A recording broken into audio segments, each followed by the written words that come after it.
the next speaker we have today. She's a personal friend of mine, and I've worked with her a lot in research and other capacities. And she is the executive director and founder of a nonprofit, My Dog Is My Home, focusing on a population that really gets overlooked, interspecies families and homelessness. So I'm very excited to welcome Christine Kim.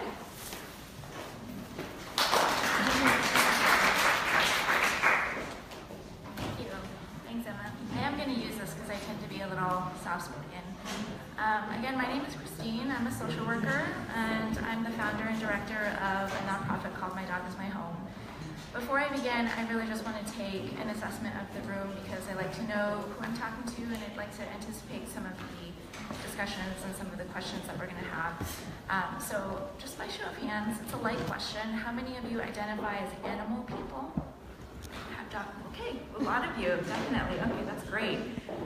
So I feel like this topic is going to connect with a lot of you.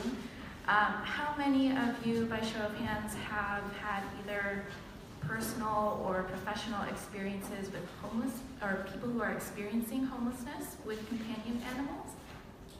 Oh, okay. A good number of you. Does anyone mind sharing just like a significant experience that they've had?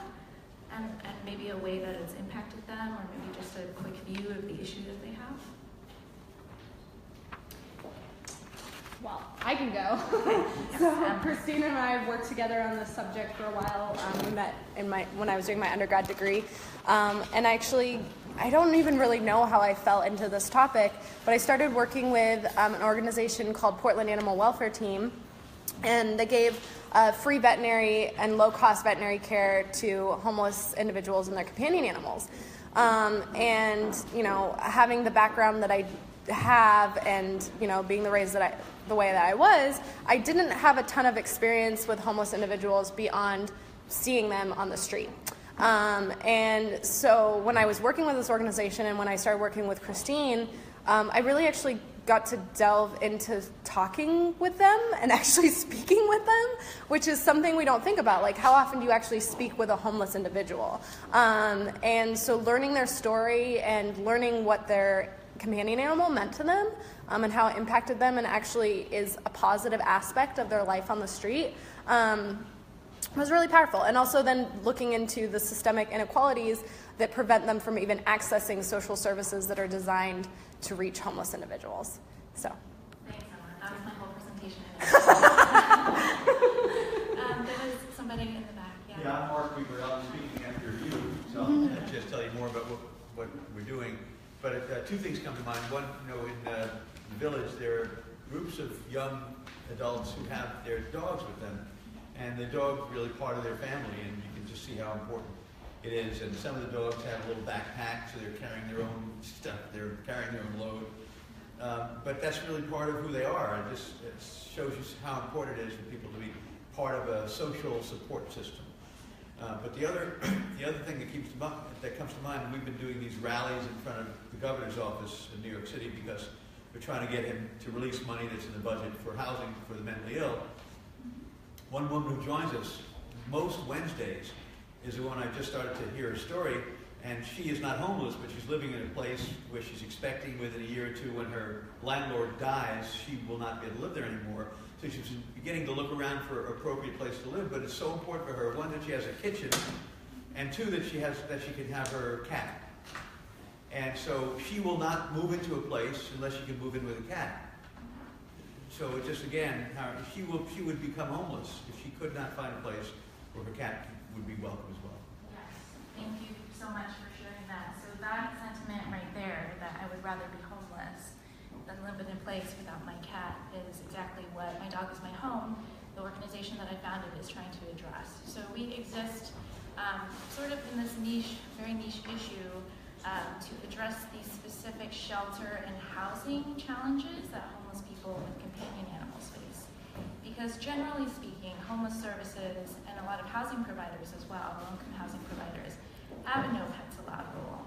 And so for a person experiencing homelessness who is highly attached to their animal, what does that mean for them? It means that they will often forego services in order to maintain their relationship with their animal. They're also also faced with this really ugly ultimatum of either you can access shelter or these other social services and get rid of your pet, or you can stay with your pet and stay homeless. And in our view, that is not really an ultimatum or a choice that somebody is being asked to make that's fair. And we also view it as unequal access to families who choose this alternative structure, because that is what companion animals are and should be. They're not disposable property, they're part of our families. So to give you a lot of context on this issue in a short amount of time, I'm gonna play a quick video for you that was made for My Dog Is My Home. Just a quick disclaimer. So this video was made of a family who lives in Los Angeles. The data that I'm presenting today is from Bloomington, Indiana, so there's just a little geographic difference there.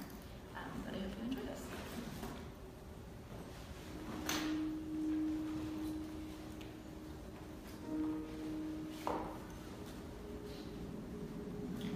My name is Bridget L. Smith.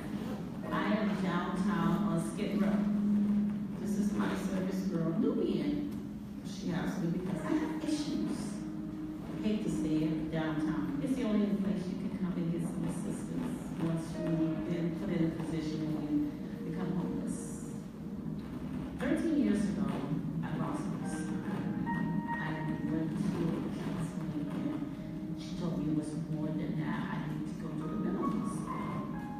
And that's how I was diagnosed with my situation. And that was my first round of being homeless.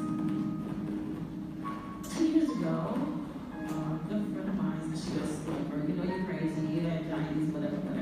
She goes, I have a gift for you. And she help you more than anybody else can help you because she's yours. I was just because I didn't want an animal because that's a responsibility. But once I got a hold of her, I trained her for the world.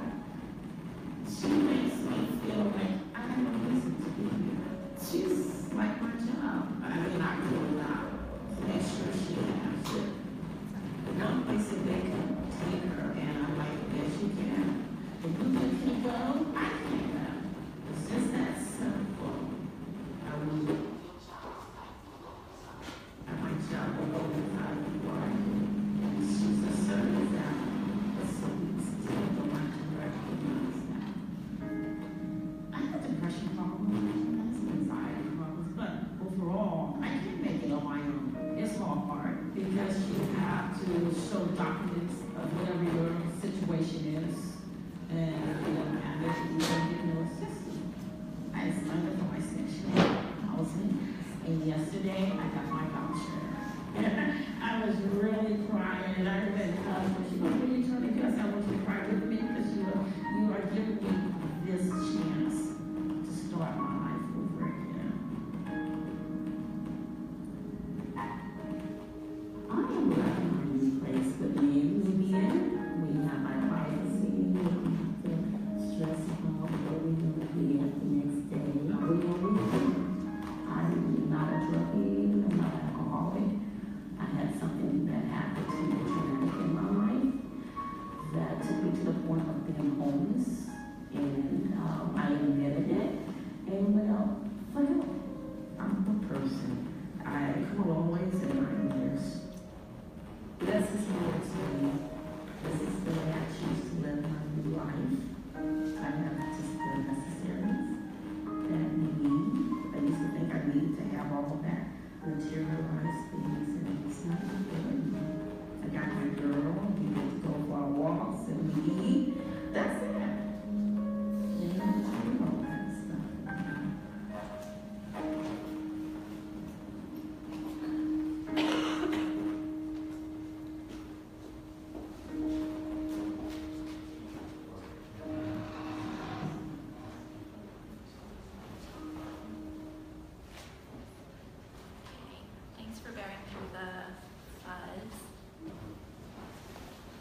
recognizing that there were many clients who were experiencing this barrier to services, and that's when I really became interested in this topic. And also, I'm an animal person myself, lifelong dog lover, cat lover, vegan. And at the time that I was also working in housing, I was working with this organization called the Animal Museum, or what used to be called the National Museum of Animals in Society, and that really gave me the venue to explore this issue in a creative way. And so we were making videos, kind of doing a lot of storytelling projects with people who were in Los Angeles homeless and trying to get through the homeless service system with their animals. And so that's where that video came from. But in that work, kind of doing this exhibition with the museum, I was traveling it around to different locations after it closed at the museum back in 2013. And there was just such an overwhelming response from the people that I was taking it to, and it became very clear that the work was starting to outgrow the scope of the exhibit. So there needed to be something done about the issues that we were talking about. And that's where My Dog is My Home, the nonprofit organization, came from. It was to be that action piece. And so our mission at My Dog is My Home is to increase the shelter and housing access for homeless people with companion animals. And we do that through three main methods. First, we partner with community organizations. So we're not actually working with clients who are experiencing homelessness with companion animals. We're working with the organizations that work with people who are experiencing homelessness. The second thing is we reach our mission through education and training. And the third method is through research and building the evidence base. Okay, so this last one here is really what I want to talk about today. There are some things that are known about homelessness and animal companionship from the existing literature that's already out there, but there are a whole lot of things that we don't know. So the existing body of literature is small, but it's very beautiful, and it tells us a lot about the qualities of this experience of being homeless with a companion animal. So in a nutshell, it's telling us what the benefits and liabilities are of the relationship, and I will unpack that statement a little bit more later on. But we also know that there's this gap in services. And what we don't know, and what the literature is lacking, is how we actually bridge that gap in services. So this particular field is lacking evidence-based and best practices. So like, what are the actual methods that you can use as a program to successfully meet the needs of this population? How do you do it? And what doesn't work as well. So part of My Dog is My Home's goal, so despite the fact that we're kind of lacking all of these evidence-based and best practices, there are still groups out there that are doing the work. They're just doing it based off of their own intuition and their own experiences. So My Dog is My Home's goal, part of its goal in building the evidence base is to also document what these groups are doing so that we can test the emerging and promising practices that are coming out of that work, and that way we do have an evidence base. Okay, so now that you know a little bit about what My Dog is My Home does, and you know a little bit about me, I'd like to unpack something I said a little bit earlier to give you just a little bit more context. So I said there are benefits and liabilities to having a companion animal in circumstances of homelessness. So starting with the benefits, the existing research sheds light on how animals in circumstances of homelessness can be a constant source of companionship, of unconditional love. It really provides motivation for people to keep going. And this is all happening in a context where a person is experiencing constant instability day after day. And so also for all of the animal people in the room, you know how much it means when you've had a bad day and you go home to your animal and there's just, they're all wagging tails and they just want to sniff you up and down and like show you love. Like, it means the world.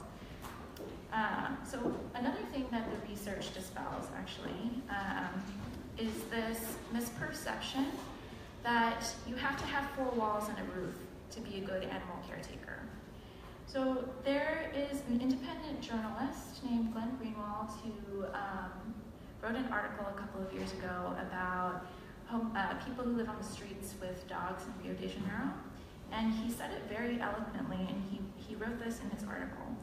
For dogs, living on the street with a devoted human companion can entail little or no deprivation at all. Houses are a human construct, not a canine one. So a major contributor of the research, her name is Dr. Leslie Urban. She's a sociologist out of the University of Colorado at Boulder. She agrees with this sentiment. A couple of years ago, she came out with a book called My Dog Always Eats First, Homeless People and Their Animals. And she shares that sentiment by making this statement in her book, that what dogs need most of all is human companionship. And they often get that more from the homeless than from those who own houses. So I like to tell the story of how she actually came into this topic of her research. She's also like a lifelong dog lover and a devoted animal welfarist. And she was driving down the street one day in her hometown of Boulder, and she saw somebody panhandling in the median strip with their dog. And she was so disturbed by that sight that she actually pulled over to call the local animal welfare agency and to report him. And the animal welfare folks were like, yeah, you know, if there are no obvious signs of abuse or neglect, we like basically can't help you here. But she wouldn't let it go because it bothered her so much. So she actually confronted this man, and he said, he kind of spat back at her, and he's like, you know, my dog is fine. My dog is here with me. I know where he is all the time. Where's your dog at? At home in a crate? And in fact, her dog was at home in a crate. So it really just kind of calls into question, like, what are the qualities that we're looking for when we try to measure quality of life for dogs? It's not if you have a comfortable, like, penthouse apartment. It's not how big your paycheck is. It's about devotion and companionship. Okay, so those are the benefits. There are some liabilities as well. So animals can obviously be a lifeline, but they can contribute to these barriers in accessing social services. So our interpretation of that, and my dog's my home, is that it's not the animal, and it's not the relationship that these people have with their animals that's the barrier. It's the social services who do not allow people to bring their animals on location. Or it's the social services that will not allocate or dedicate resources to figure out how to accommodate people's animals or make arrangements for them so that the people can access those services. That's the barrier to us. Okay, so from this we have identified that there's this gap in social services. And the number of pet-friendly social services is really few and far between, and there's very little academic documentation on their practices. So now that we know this, there should be a greater end to research than just informing us of the different qualities of this experience of homelessness and animal companionship. We need to use research to act on this social problem. And that's what My Dog is My Home is attempting to do. And our first attempt at that is through our pilot project in Bloomington, Indiana. So Bloomington, is anyone here from the Midwest? Oh, anyone from Indiana? Oh, do you know Bloomington? I do. I live in Fort Wayne, so I'm about 3 hours away. Oh, okay, so maybe you can tell us a little bit about Bloomington. I only know Bloomington from a college perspective. Yeah. Because of IU University. I have friends that went there. Yeah. So I can tell you about the school, but I never actually really went into Yeah. the city. Well, that just right there. No, that's okay. That right there is really telling. So Bloomington is a small city. But it's still one of the bigger cities in Indiana, but it is small, and it's about an hour and a half south of Indianapolis, southern Indiana. But the whole economy of the city really revolves around the university there, IU. But for being such a small city, really a college town, they have a pretty significant homeless population. And they have a pretty significant homeless population with pets that's very visible. So there's no denying that this is a phenomenon.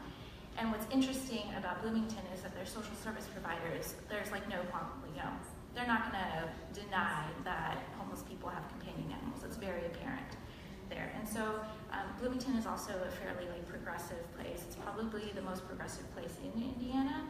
And so we chose this as our pilot location for our first year of services. And we came up with some interesting results, and that's what I'm actually gonna present to you today. My apologies, I need to go, but I just want to say for the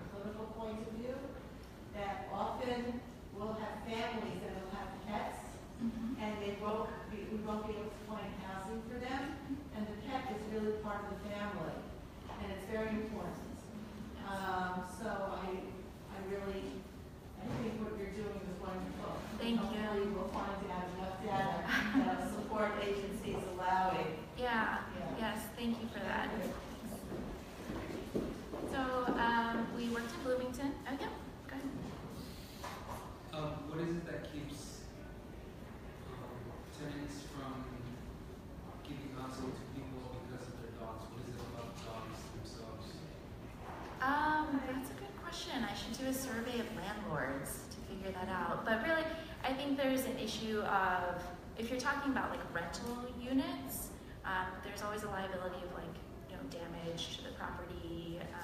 That's kind of a thing that like, people just don't want to deal with. It's easier if they don't have to deal with it.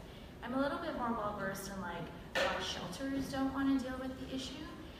Because if you're dealing with an emergency shelter, what it normally looks like is it's just a big, you know, it's an open space with lots of beds in it. So you're in a co-sleeping situation with lots of people who may or may not like animals, who may have fear, who may have allergies.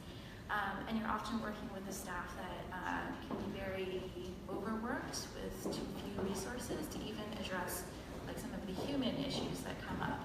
So there are some totally legitimate concerns there when you're adding animals to the mix in a big room with lots of other people, potentially with mental health issues and substance use issues. Like there's just a lot of issues that could come up. But my Dogs My Home's point of view is that like that's still something that is worth working through. Just because it's a liability doesn't mean that you can just cut it off and pretend like it doesn't exist. That's an important part of somebody's social network or social environment, and we need to kind of address it head on, take a look at the issue, acknowledge that it exists, and figure out how to work with it. Yeah. I also just thought of a probable solution. Oh, please, I'm all ears. Yeah. Having some sort of doggy daycare for the people who are trying to make it out for themselves. Yes, yeah. Yeah. And then it's coming back to the dog with the review. Yeah, that's a really good idea, and that's something that our folks in Bloomington, our partners in Bloomington, are trying to figure out how to do. But that's very key. Thank you for bringing that up. So our goal in Bloomington was to bridge that gap in services. So like we said, there aren't a lot of pet-friendly services, but we know that there's a need for them. So we're trying to bridge that gap by using a capacity building approach. We're partnering with the local organizations and helping them grow to meet this need. So I'm going to discuss some findings from a service fair that took place last November, which is where we gathered a lot of our information to start a community needs assessment, because I believe that a good capacity builder should always start there. Taking a look at what the issue actually is and does it match what we believe it is, and from there we can kind of formulate how, you know, potential solutions and how to address the problem. Okay, so the service fair was built to be a very compelling event. We partnered with a lot of different organizations in order to basically draw a critical mass of homeless pet owners in Bloomington, and from there we could collect data from them and kind of get a handle on what homelessness and animal companionship looks like in Bloomington. So at the service fair, we offered free veterinary care, and so that entailed just your basic wellness exam, vaccines, flea tick treatment, even minor medical treatment. And then there was also grooming, which is a fun thing to offer because people will often, they'll prioritize certain things. Grooming doesn't always make it to the top of the list because it's actually quite expensive.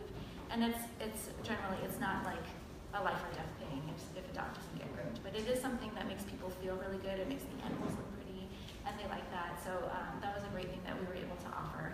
And the groomer in this picture, she actually told a really great story. So she doesn't have a lot of experience with the homeless population. She runs a very fancy, like, mobile grooming service. But as she was going through her day and she was cutting dogs' hair and giving them baths and stuff, she was like, you know, I can tell that this dog gets brushed every single day. I'm just doing the easy stuff, which is giving it a little trim and, like, you know, doing a little maintenance. This person takes care of their dog much better than some of my other housed clients with a lot of money. But so underneath the grooming pictures, we also gave out free pet supplies. So there was dog food, treats, toys, and there were also some items for humans to pick up. So we offered snacks, bottles of water, coffee, and also it was November, so winter was, we were right there in winter, basically. So there were blankets and sweaters and some, like, gently used human items, hats and things like that for the winter time. And then, of course, there was the data collection. So while it was really wonderful to be able to provide this direct service to people, the whole point for My Dog is My Home was to collect data. And so people were given the option to participate in the study at the very beginning. Of course, it was optional.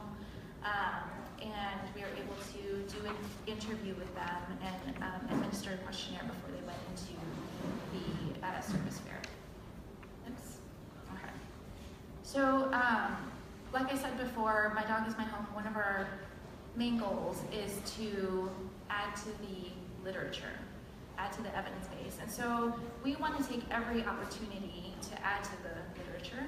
And so to do that, and to also make sure that everything was ethical, we weren't harming anyone in collecting this information, we went through the IRB process and we partnered with IPSL to actually do that, which was a huge help to us, My Dog is My Home, because we're not affiliated with a university. And using IPSL's IRB system or services was great because it removed a barrier for us to get to do the work that we want to do. And it's just much more accessible than any commercial IRB, and it's much more efficient than any university system. So anyway, thank you, IPSL. Okay, so we had 11 households show up to the service fair. We know, so there were quite a few case managers who were there who work for the local homeless service organization, and they said, oh wow, we were really expecting like so-and-so to be here and so-and-so to be here. So although there were 11 people, or 11 households, sometimes made up of couples, sometimes made up of more than one animal, we actually know just from experiences and from anecdotes, which we don't want to discount, that the population is much bigger than that. And this 11 estimate, which comes out to roughly 4% of their homeless population, we're way underestimating. But this is the only formal documentation that we have of how big this population is in Bloomington, because nobody else has really tried to count them. So definitely, this was not like a thorough census by any means. We think it's important to have a sense of like how big this population is in order to provide more services. So, you know, later on in our recommendations, in our implications section of the report, we definitely point to a need to have a more systematic way of counting homeless pet owners, and one of those ways that is recommended is using the point-in-time count, which happens every year in New York City. In Bloomington, it also happens every year. Sometimes it happens every other year, depending on what kind of continuum of care you're in. But anyway, are people familiar with the point-in-time count in New York City? So basically, people are sent out to survey the streets, and you're counting unsheltered homeless individuals that one night in the middle of winter. And a very simple way to kind of add to the data on how big this homeless population is with companion animals is to add a single question: are you caring for an animal? And there are actually 2 cities who did that this year, which was groundbreaking because nobody actually has paid attention to this issue up until this point. So that was Los Angeles, which is huge, and Toledo, Ohio. And so they're really models for moving forward with this kind of counting. Okay, so out of the 11 people who showed up, there were 8 households who agreed to participate in the study. And because we're working with such a small sample, we can't really generalize from these numbers. I think the most important things to come from the study are the qualitative, it's the qualitative data. So it's really giving us an in-depth look, giving us more nuanced looks at what this experience is like in Bloomington and what makes it unique in Bloomington. Okay, so having said that, I'm just going to breeze through some of these numbers that maybe some of the local stakeholders would be interested in, but I'm going to spend more time on the limited time we have together on the qualitative data. So one of the most substantive things to come from this study was information on emotional support animal status.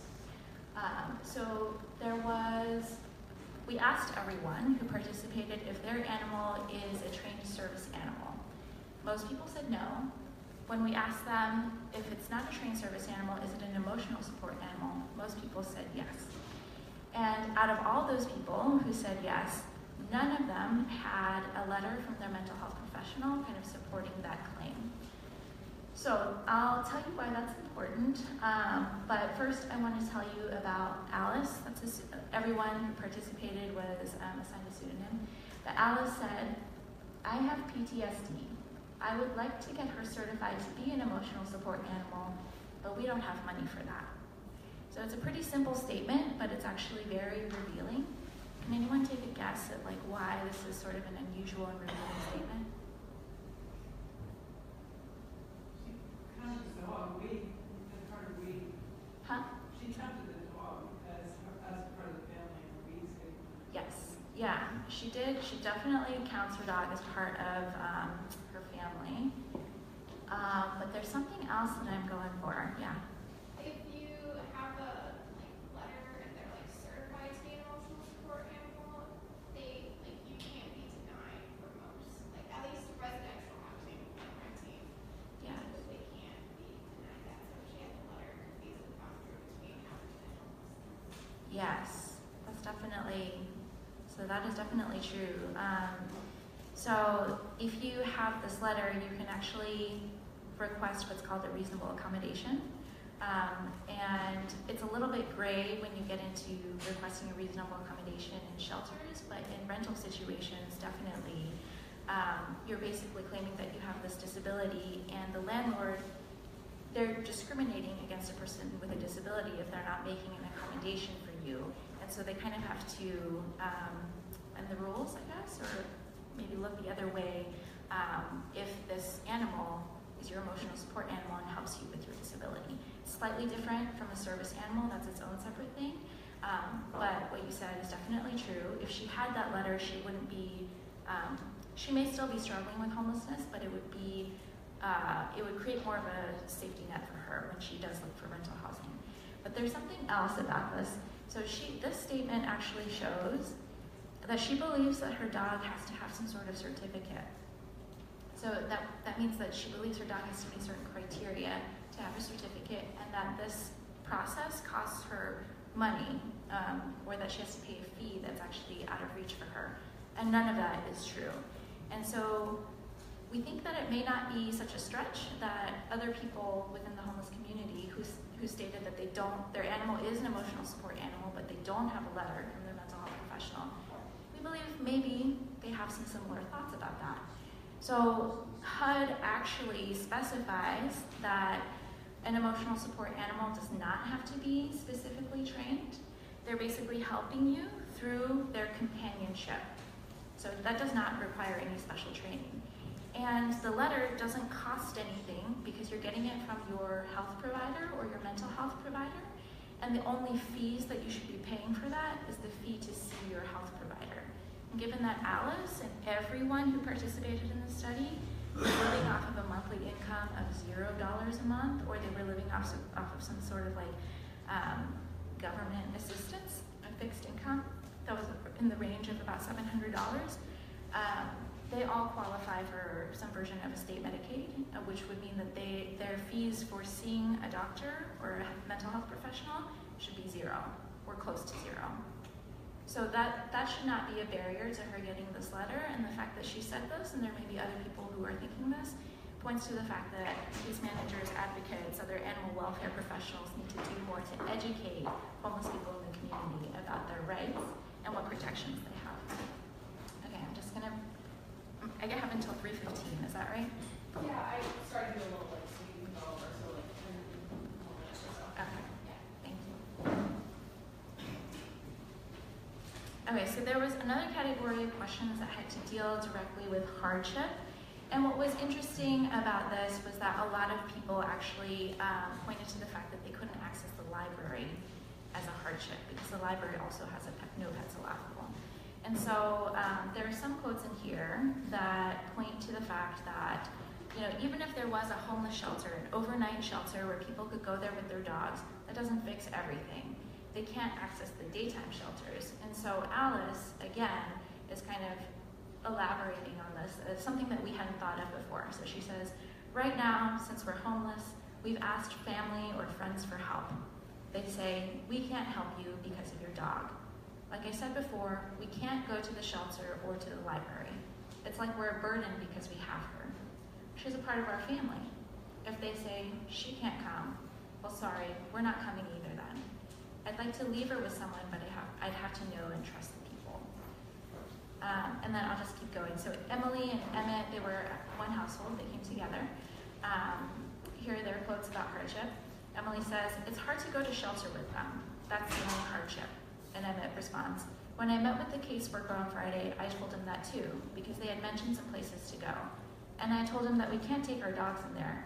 They're like my kids, and if they can't go, I'm not gonna leave them in the truck. If they get cold, I get cold. Okay, and this is Emmett again. He said, we went to Community Kitchen, which is their local soup kitchen, that one day. We left our dogs in the truck, and it really wasn't that hot out, although it was a little bit. But I mean, we just kind of made it a 5-minute shove it and go kind of thing. And then we got a rap about that. They had water and food in the car, and it was no longer than 5 minutes, and I left the windows cracked. They gave us a little slack, but I didn't go back on a hot day. So what's interesting about this is that, well, I'll just point out one thing. So Emmett says that it was a 5-minute shove it and go kind of thing. And so that raised some questions. Does that behavior carry over into other social services? I think when you're making a meal at a soup kitchen, a 5-minute shove it and go kind of thing, because you're trying to rush back to your dog that you left in your car on a hot day, is annoying, it's inconvenient, but I think the implications are much greater when you make it a 5-minute kind of a thing and you're rushing through your meeting with your social worker or your housing case manager or your primary care physician. So that's another thing, you know, when people don't have a safe place to leave their animals, or they get confronted because people think that they're abusing their animal by leaving it in the hot car for a minute while they access social services, then it really starts to affect the quality of care. So in this particular instance, it wasn't the fact that he couldn't access care, it was that the quality of care was compromised. Okay, so I know I'm running on limited time here. So the weather came up as a huge theme. It was approaching winter time, and so a lot of people were talking about the fact that worried about what they were going to do, basically, once it started to get really cold. One person said, you know, we get cold, very cold, especially recently. The heat we can deal with, but in this time, they shake all the time. Another person said, you know, basically, I'm just going to get a tent and have a lot of blankets. That's going to be really hard, but I have to just deal with it. And there was another person who recalled something from way back when they had their dog. They made an informal arrangement with their church parishioner to basically take their animal while they stayed in winter shelter. And there were a couple instances like that where people stated that they could make arrangements to seek care for themselves. And so that's very interesting. It's speaking to the fact that people are not totally unwilling to separate from their animals if they can care for themselves, and if they trust the other person that they're leaving their animal with. They have to trust them, and they have to believe that that person is giving their animal quality care. And so that is where your suggestion comes in. There really needs to be some sort of foster care option for people who are willing to do that. So in Bloomington in particular, there is one pet-friendly shelter, and it's kind of loosely pet-friendly. They have an emotional support animal policy where they welcome emotional support animals, a maximum of 3, and they go over that, or they run up against that all the time. There are more than 3 people all the time who want to come in with their animals. And so for those people, they definitely need to make some other arrangements. They need to arrange for foster care. They also need to arrange for foster care or boarding or something for people who need to go to the library, need to go to community kitchen to eat something during the day, because that one shelter is really a nighttime only thing and people have to leave during the day. So, with that, those were a lot of our significant findings. There's so much more, I could talk about it all day, but I also want to leave some time for questions if anyone has any. So what is my daughter's home trying to do now in Bloomington with regards to the data that they found from the study? Yes, thank you. So the data is definitely, it just came out in report format. And we sent that to all the local stakeholders. So there were a couple of people that we identified that really needed this information. It was the director of that kind of loosely pet-friendly shelter. It was the director of Community Kitchen. People who work in animal welfare, specifically those organizations that are targeted towards low-income populations, and then other social service providers in the area, as well as the press. So the press really needs to be involved to just kind of generate awareness among everybody, and hopefully through that we can foster just more advocacy among people. It doesn't always have to be us. We're a capacity builder, so we're not planning to be there forever. We are really trying to pass on the tools and the information that's necessary for people to advocate for themselves.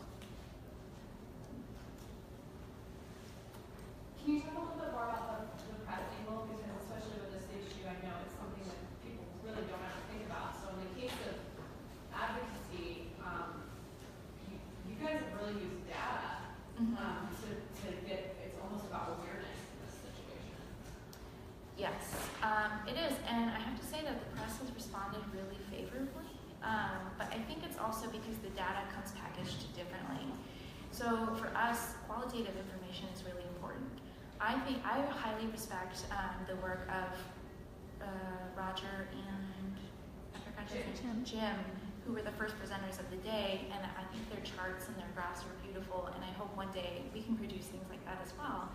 But right now that's not our strong suit, especially since we're usually working with small sample sizes, so that's just not within our reach right now. But I think what people connect to when we talk about this issue is the shared experience. People can connect to the human experience of like having a dog, loving that dog, and never wanting to give it up. And it just not being an option to take it to the shelter if you're faced with a hard situation like this. And so having quotes, having people tell their own stories is hugely important, also very compelling for the media because honestly that information is just a little bit more accessible.